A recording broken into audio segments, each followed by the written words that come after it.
class of 2024. As we come to a close of a rather challenging couple of years, we look forward to welcoming you as the newest senior class this fall. Congratulations, you really have so much to be proud of. And in transitioning into your senior year, we understand that the college planning and application process can seem overwhelming.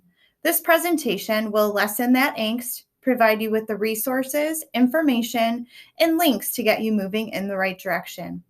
We will link this video along with a PowerPoint so you may click on the many links provided in this presentation. Let's start by introducing our CHS Counseling Department. Please note that caseload alphabets will change slightly next year, so be sure to get to know your counselor. Hi, I'm Miss Carolyn, and I work with students with the last names A through DEJ. Hi, I'm Mrs. Graves, and I work with students' last names DEK through JI.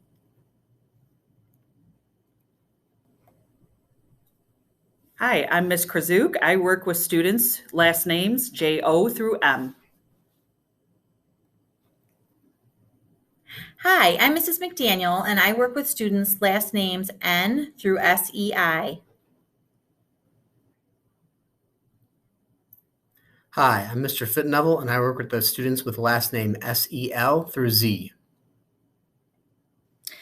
As an overview, here is a timeline to break down the college application process. This summer, your most important task is to research the colleges or universities that you would like to apply to and request letters of recommendation by September 30th. Make sure to share your senior questionnaire with your recommender. Between September and the end of October, you should complete all of your college applications, including requesting your transcripts through Parchment, sending SAT or ACT scores, and completing your essays, etc. By October 1st, the FAFSA or free application for student aid becomes available, and the earlier, the better to apply. CHS will also host a Paying for College Night in the fall with dates to be determined. From January till April, your focus will be to apply for scholarship opportunities. And then by May 1st, you should have put a deposit down on the school you plan to attend in the fall of 2024. Now let's look at each step in more detail. If you're still not quite sure where you want to apply, there are many ways to research colleges and universities, such as through college search websites, your Zello account, attending virtual or in-person campus visits, etc. The most important thing to consider when researching and applying to college is finding the right fit for you. Size, location, cost, majors, the weather, these are all factors to consider when choosing where you want to live and learn successfully.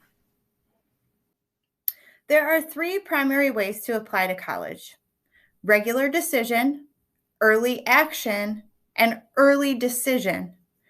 Regular decision means colleges will evaluate applications as they are received until they fill their student population cap for their incoming freshman class.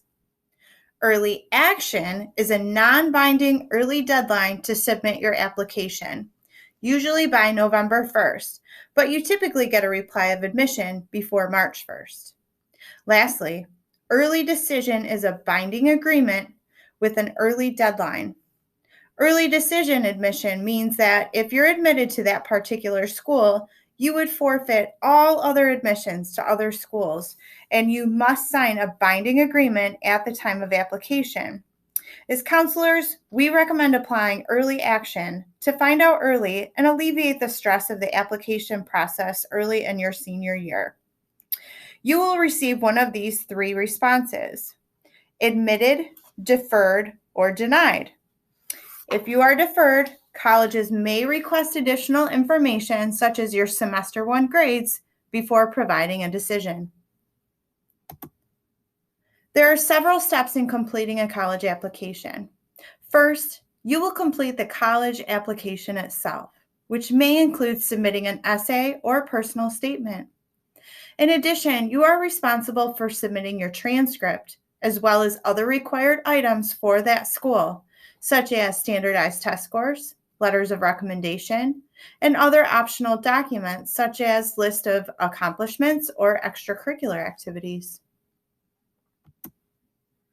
There are 3 ways to apply to colleges. First, students may apply via the Common Application or Common App. This site allows you to apply to multiple schools using the same base application.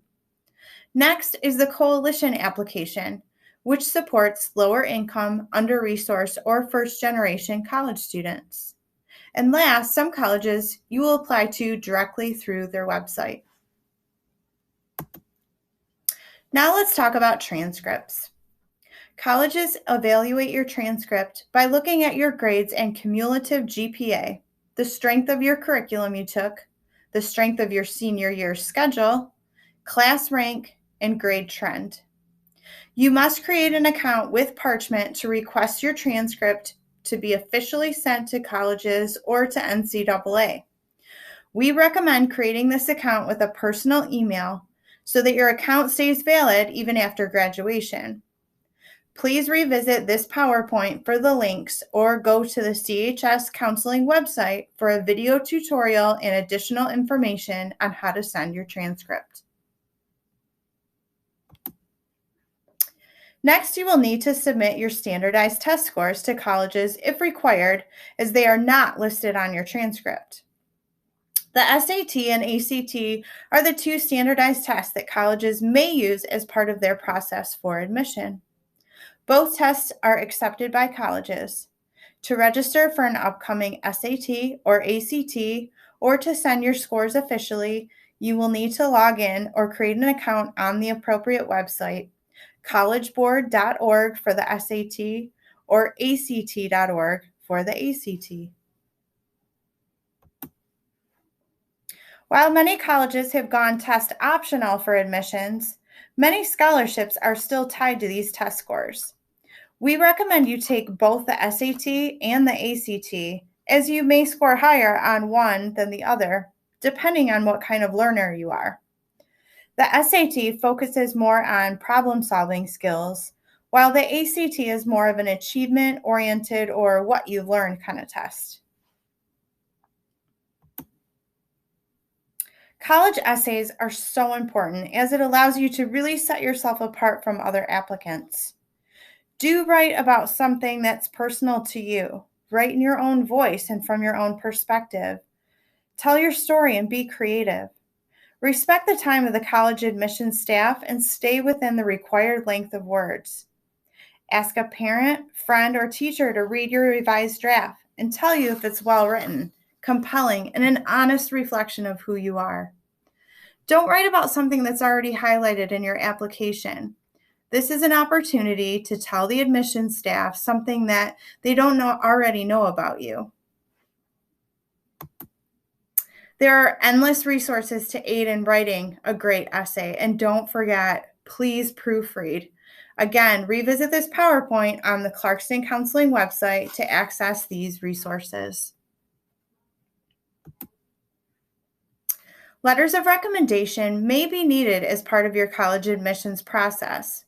Not all colleges require a letter of rec, so be mindful and only request it if it is required.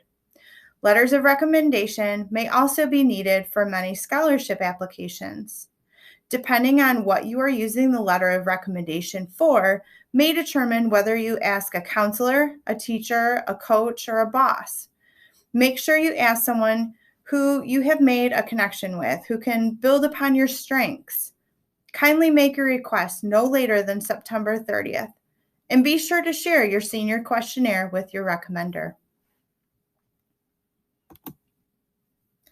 Colleges are not only looking to admit students with good grades, they are also looking to admit a solid, productive, and well-rounded addition to their campus and community. Your extracurricular activities are a great way to highlight this, whether through athletics, academic achievements, volunteer work, school or community clubs, church groups, after-school jobs, family responsibilities, etc. And it's never too late to join any of the plethora of activities and clubs that CHS has to offer. Not only can you include your involvement in your college essays, but most scholarships will want to know of your community service and involvement in activities during your high school years.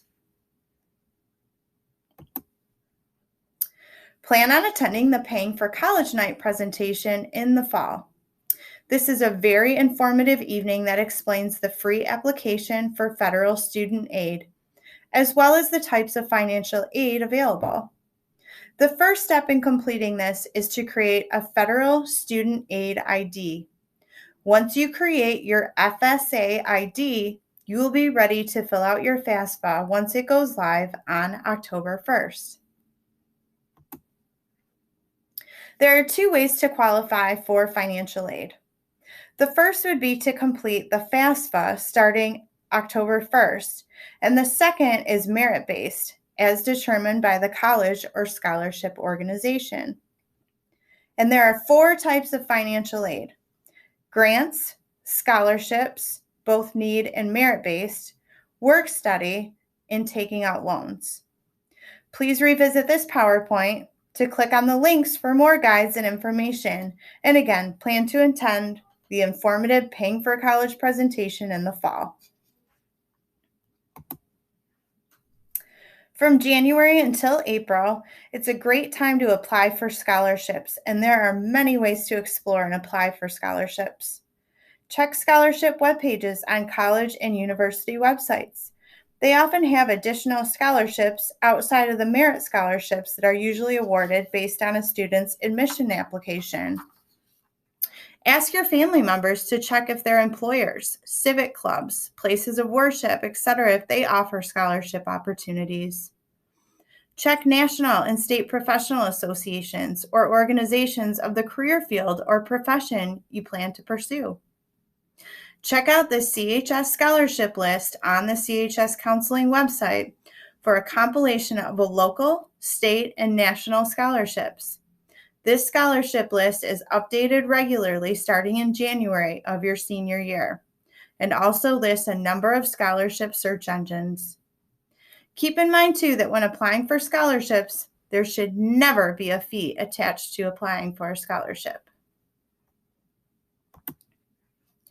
If you plan to play sports at the college level, it is your responsibility to make sure you are eligible. Be sure to register with the appropriate athletic association, NCAA, NAIA, or NJCAA. Now, that might feel like a lot of information. So to make things easier for you, break things down into steps. Don't wait to get started until the fall. Take advantage of this summer. Go visit college campuses over summer break. Maybe make a family vacation out of it. Create your Common App or Coalition App account and begin working on your essays. Complete your senior questionnaire and begin requesting letters of recommendation if they're needed. But please note that teachers and counselors, we're going to be off this summer, so these may not be submitted on your behalf until we are back in school. Some other things to note: you will share your senior questionnaire with your counselor or teacher recommenders. In addition, transcripts ordered on parchment will be sent after Labor Day. And if you still have some last-minute questions about particular colleges or programs, we will again host our college admissions representative visits to CHS in the fall, which are to be determined. But lastly, don't forget to keep an eye out for the Paying for College Night, which will take place in the fall. Our counseling website offers a wealth of information. Counselors are here to guide you and support you through this college application process. We look forward to working with you and hope you have a happy and healthy summer. Welcome, future seniors of CHS, the class of 2024.